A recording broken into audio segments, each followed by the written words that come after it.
PM Shri TG മോഹൻദാസിനെതിരായ കേസിൽ നടപടിയെടുക്കുന്നില്ല. ഒപ്പം തന്നെ കാസർഗോഡ് വിദ്യാഭ്യാസ വകുപ്പിൽ നിന്ന് വിവാദ ചോദ്യം. ഈ വിഷയങ്ങളിൽ വിവാദം കത്തി നിൽക്കെയാണ് TG മോഹൻദാസിനെതിരായ നടപടി ഉണ്ടാകുന്നത്. കാസർഗോഡ് വിവാദ ചോദ്യവുമായി ബന്ധപ്പെട്ടും നടപടിയെടുത്തു. ഇനിയിപ്പോൾ PM ശ്രീയാണ് ബാക്കിയുള്ളത്. എന്തായിരിക്കും ലീഗിൻ്റെയും UDFിൻ്റെയും തീരുമാനം എന്നത് കാത്തിരിക്കുകയാണ്. ഇപ്പോൾ ബിഗ് TVക്കൊപ്പം മുസ്ലിം ലീഗിൻ്റെ സംസ്ഥാന ജനറൽ സെക്രട്ടറി PM സലാം തന്നെ ചേരുന്നുണ്ട്. ഞാനിപ്പോൾ സൂചിപ്പിച്ചു, പല വിഷയങ്ങളാണ് ഈ സമീപകാലത്ത് വലിയ വിവാദങ്ങൾ ഉണ്ടാക്കിയത്. ഈ TG മോഹൻദാസിനെതിരെ ഇപ്പോൾ അറസ്റ്റിലേക്ക് അടക്കം കടന്നു. ഒപ്പം തന്നെ കാസർഗോഡ് അധ്യാപകനെതിരെ നടപടിയെടുത്തു. ഇനി ബാക്കി നിൽക്കുന്നത് PM ശ്രീയാണ്. എന്തായിരിക്കും ലീഗ് നിലപാട്? എല്ലാ കാര്യത്തിലും മുസ്ലിം ലീഗിനും UDFിനും അതിൻ്റേതായ നിലപാടുകളുണ്ട്. ഒരു നിലപാടുകൾ പറയുന്നതിന് മുമ്പ് അതായിരിക്കും ഞങ്ങളുടെ നിലപാട് എന്ന് പറഞ്ഞ് വിമർശനം അഴിച്ചുവിടുന്നത് രാഷ്ട്രീയ പാപ്പരത്വമാണ്. ഞങ്ങൾ രാഷ്ട്രീയ എതിരാളികളാണ് അതിനുവേണ്ടി ശ്രമിച്ചുകൊണ്ടിരിക്കുന്നത്. PM ശ്രീയെക്കുറിച്ച് എന്താണ് അതിൻ്റെ അവസ്ഥ, എങ്ങനെയാണ് അതിൽ നിന്ന് ഊരിപ്പോകാൻ കഴിയുക? LDF സർക്കാരിൻ്റെ കാലത്ത് ഒപ്പിട്ട് പണം വാങ്ങിയ ഒരു കാര്യമാണ്. അതിൽ നിന്ന് എങ്ങനെ മോചിതരാകാം, എന്താണ് അതിൻ്റെ യഥാർത്ഥ അവസ്ഥ, പോരാൻ പറ്റുമോ ഇല്ലയോ, ഇത്തരം കാര്യങ്ങളൊക്കെ പഠിച്ച് കേരളത്തിൻ്റെ മതേതര ജനാധിപത്യ പൈതൃകം കാത്തു സൂക്ഷിക്കുന്ന തരത്തിൽ എങ്ങനെ കൊണ്ടുപോകാം എന്നതിനെക്കുറിച്ച് പഠിക്കാൻ ഒരു സമിതിയെ UDF വെച്ചിട്ടുണ്ട്. ആ സമിതിയുടെ തീരുമാനം വന്നതിന് ശേഷം UDF അത് ചർച്ച ചെയ്യും. അത് ചർച്ച ചെയ്തിട്ട് ഒരു തീരുമാനം എടുക്കും. ആ തീരുമാനം വന്നതിന് ശേഷമല്ലേ വിമർശനം, അല്ലെങ്കിൽ ആ തീരുമാനത്തെയല്ലേ ജോയിൻ ചെയ്യേണ്ടത്? സാങ്കല്പികമായി ഒരുത്തരം എതിരാളികൾ തന്നെ കണ്ടെത്തി അതിനെ അവർ വിമർശിക്കുകയാണ്. അത് മറ്റൊന്നും പറയാനില്ലാത്തത് കൊണ്ടാണ്. ഈ ഗവൺമെൻറ്റിനെ കുറിച്ചുള്ള ഒരുപാട് വിമർശനങ്ങൾ വന്നല്ലോ. പക്ഷേ എത്ര ചടുലമായാണ് ഈ ഗവൺമെൻറ് പ്രവർത്തിച്ചത് എന്നതിൻ്റെ ഒരുപാട് ഉദാഹരണം നിങ്ങൾ പറഞ്ഞു. ഇവിടെ കേരളത്തിൽ കഴിഞ്ഞ 10 വർഷം എത്ര വിഷലിപ്തമായാണ് ശശികല പ്രസംഗിച്ചുകൊണ്ടിരുന്നത്. എത്ര വഷളായ വൃത്തികെട്ട ജുഗുപ്സാവഹമായ രീതിയിലാണ് ശ്രീ വള്ളാപ്പള്ളി മലപ്പുറം ജില്ലയെക്കുറിച്ചും ഒരു പ്രദേശത്തിലെ ആളുകളെക്കുറിച്ചുമൊക്കെ പറഞ്ഞത്. ഒരക്ഷരം നടപടിയെടുത്തോ, ഒരു കേസെങ്കിലും എടുത്തോ, ഒരു FIR രജിസ്റ്റർ ചെയ്തോ? മാത്രമല്ല, ഇത്തരം ജനങ്ങൾക്കിടയിൽ വിഭാഗീയതയും വിദ്വേഷവും സൃഷ്ടിക്കാൻ ഉതകുന്ന രൂപത്തിൽ പ്രവർത്തിക്കുകയും പ്രസംഗിക്കുകയും ചെയ്യുന്ന ആളുകളെ ആദരിച്ച് കൊണ്ടു നടക്കുകയായിരുന്നു 10 കൊല്ലം കേരളത്തിലെ മുഖ്യമന്ത്രിയും ഭരണകൂടവും ചെയ്തത്. അതിന് വിപരീതമായി ഇപ്പോൾ ഇതാ ഈ 2 മാസം കൊണ്ട് എന്തൊക്കെയുണ്ടായി? നിങ്ങൾ പറഞ്ഞ പോലെ TG മോഹൻദാസിനെ അദ്ദേഹത്തിൻ്റെ വീട്ടിൽ റെയ്ഡ് ചെയ്ത് അറസ്റ്റ് ചെയ്തു. ഹിന്ദു മഹാസഭാ നേതാവ് RV ബാബുവിൻ്റെ തെറ്റായ ജുഗുപ്സാഭാവമായ പ്രസ്താവനകൾക്കെതിരെ കേസെടുത്തു. 10 കൊല്ലം തൊടാൻ പേടിച്ച് ഇടതുമുന്നണി നിന്ന ഒരു കേസാണത്.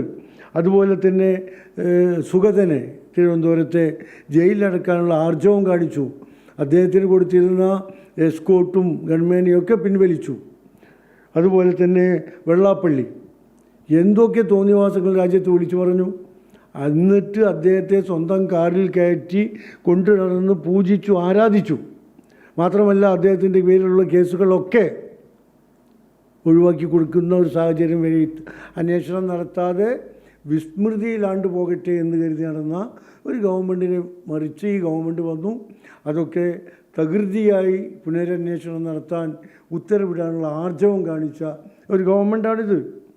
അതുപോലെ തന്നെ ബഹുമാനപ്പെട്ട തദ്ദേശ സ്വയംഭരണ വകുപ്പിൻ്റെ തീരുമാനങ്ങൾ മറികടന്നുകൊണ്ട് സ്വന്തം തീരുമാനം എഴുതി അറിയിച്ച് സംഘീയ നേതാവിനെ സംരക്ഷിക്കാൻ ശ്രമിച്ച ഗവൺമെൻറ്റിൻ്റെ അണ്ടർ സെക്രട്ടറിയെതിരെ നടപടിയെടുത്തു.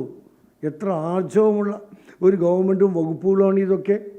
അതുപോലെ നമുക്കൊക്കെ അറിയാം, കേരളത്തിൻ്റെ പൈതൃകമായ പാരമ്പര്യമായ കേരളീയരൊക്കെ വളരെയധികം ആത്മാഭിമാനത്തോടു കൂടി ഉയർത്തിപ്പിടിക്കുന്ന തൃശ്ശൂർ പൂരം, ആ പൂരം കലക്കിയിട്ട് കേരളത്തിൻ്റെ പുണ്യഭൂമിയിൽ നിന്ന് ഒരു BJP MP ഉണ്ടാക്കിക്കൊടുത്ത പോലീസിലെ ADGP ആയിരുന്ന അജിത് കുമാർ, ആ അജിത് കുമാറിനെ താലോലിച്ച് കൊണ്ടു നടന്ന ഒരു മുഖ്യമന്ത്രിക്ക് പകരം അദ്ദേഹത്തിന് DGP ആയി പ്രൊമോഷൻ ലഭിക്കാനുള്ളതിൻ്റെ തൊട്ട് മുമ്പ് അദ്ദേഹത്തെ സസ്പെൻഡ് ചെയ്യാനുള്ള ആർജവം കാണിച്ച ഒരു ഗവൺമെൻറ്റും വകുപ്പൊക്കെയാണ് കേരളത്തിലുള്ളത്. എന്നിട്ടും വിമർശകർക്ക് ആ വിമർശനം നിർത്താറായിട്ടില്ല എന്നതാണ് അതിൻ്റെ മറ്റൊരു കാര്യം. അത് 2 ദിവസം വന്ദേ മാതരം കൊണ്ട് നടന്നു. അവസാനം ഗവൺമെൻറ് അതിൻ്റെ നിലപാട് പ്രഖ്യാപിച്ചു. ഗവൺമെൻറ് നിലപാട് പ്രഖ്യാപിച്ച് ദേശീയ ഗാനമാണ് പാടേണ്ടത്. ഇപ്പോൾ വിമർശകർ അവിടെ പോയി ഒളിച്ചു. അപ്പോൾ ഇതൊക്കെ അതിൻ്റെ, അതുപോലെ സവർക്കർ ഒരു വ്യാജ ചോദ്യക്കടലാസ് ഗവൺമെൻറ് അറിയാതെ സ്വന്തം പരിപാടിയാക്കി നടത്തി അതിൽ ചരിത്രത്തെ വളച്ചൊടുക്കുന്ന, വികലമാക്കുന്ന ചോദ്യവും ഉത്തരവൊക്കെ കണ്ടെത്തിയ അധ്യാപകനെ, സംഘി പ്രവർത്തകനെ സസ്പെൻഡ് ചെയ്ത് ഗവൺമെൻറ്. തലാക്ക് രാമായണം എന്ന് പറഞ്ഞാൽ ഇത്രയും മാർജവും കാണിച്ച് 2 മാസം കൊണ്ടാണ് ഈ ഭരിക്കാൻ അറിയും എന്ന് ഈ ഗവൺമെൻറ് തെളിയിച്ചു കൊടുത്തത്. അതുകൊണ്ട് വിമർശകർക്ക് വിമർശിച്ചുകൊണ്ടേ നടക്കാം. ഞങ്ങൾ ചെയ്യേണ്ട ന്യായമായ നീതിപൂർവമായ കാര്യങ്ങൾ ഈ ഗവൺമെൻറ് ചെയ്തിരിക്കുക തന്നെ ചെയ്യും.